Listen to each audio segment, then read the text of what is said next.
Action. Action. Hi everyone, I'm Lieutenant Colonel, retired Gregorio M. Sablan Jr. I've served in the United States Army for 30 years. I enlisted actually in January 9th of 1987 and retired in June 1st, 2017. I did 30 years of military service. During that time, I've been deployed 3 times to Iraq and 1 in support of Afghanistan.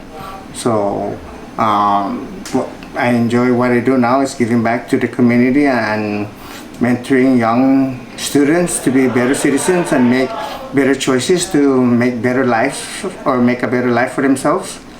So Veterans Day is kind of like very special to me because not only do I make it a point for myself to go to the Veterans or the American Memorial Park every November 11th on the 11th hour on the 11th day to pay my respect for those that have passed while serving our country and also those that are continuing to serve. It takes a lot of in you when you serve with people in combat. There's no bond greater than, it's something mystical and magical in a sense, but the bond is stronger than almost like blood, you know. So when you serve with soldiers that watch your back and you care for their welfare and well-being too, it shows the camaraderie and the spirit of the corps, where when you train with them and you live with them, you get to know their family or the side of the family. So you know, so it's sad and unfortunate though that, you know, when we go to war, as much as you pray and hope that everybody makes it home, sometimes that's not always the case. But you know, we just have to be mindful that it's part of war, and that we wish the family, you know, or we express some sympathy and condolence to the family for the loss of the soldier. But it's always never easy to lose a soldier, because losing one soldier is hard itself, because that person has made an impact not only to within the unit, but also not only as a soldier, but we consider the soldier as a friend, and also within a unit you become part of a family. So it's almost, when you lose a soldier, it's almost like losing somebody in the family.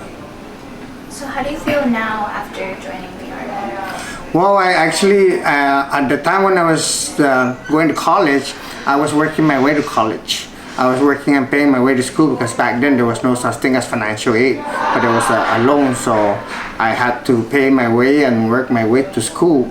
And then one day I met a recruiter in the cafeteria and said, "Hey, you want to join the Army Reserve?"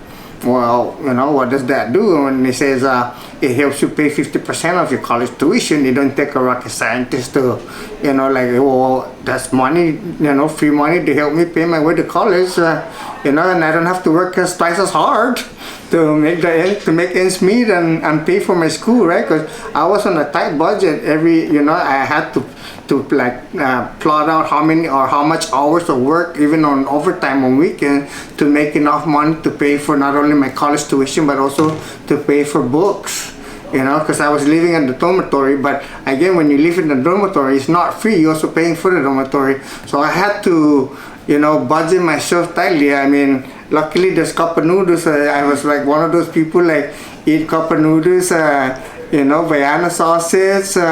You know, it's a struggle of life, but you're trying to make something of yourself. And sometimes some of us are, you know, not fortunate enough to be born with a silver spoon in our mouth. And I cannot say I'm rich, but you know, my family tried their best also to at least provide, you know.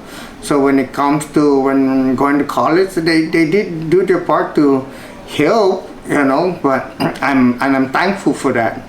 But I've always been very independent and thankful and grateful actually for that recruiter, because it really, I wouldn't be where I'm at now in life if it wasn't for that recruiter. You know, maybe it was just faith and me taking that leap of faith also to join, because I was skeptical because I didn't know what to expect, honestly. you know, if I was, you know, military material or not. You know, I mean, yeah, I back then I grew up where my dad trained me, where we go into the jungle, hunt for wild pigs, coconut crab, go fishing, throw me off the boat, kind of thing, to learn not learn to swim and not to be afraid of the water or what, you know. Don't think about shark, just punch it in the nose and it'll swim away, kind of thing. But you know, it made a man out of me, so I'm thankful for that. And then at the same time, when going into combat, you know, the things that my dad taught me is to overcome fear, no matter how afraid you are, because in real life we are always afraid because it's not knowing the unknown, what to expect, that scares us. But when you overcome that fear and focus on what you need to do to not only stay mission focused but stay alive, and then at the same time think about your soldiers' lives, you kind of like put fear aside and not think about it.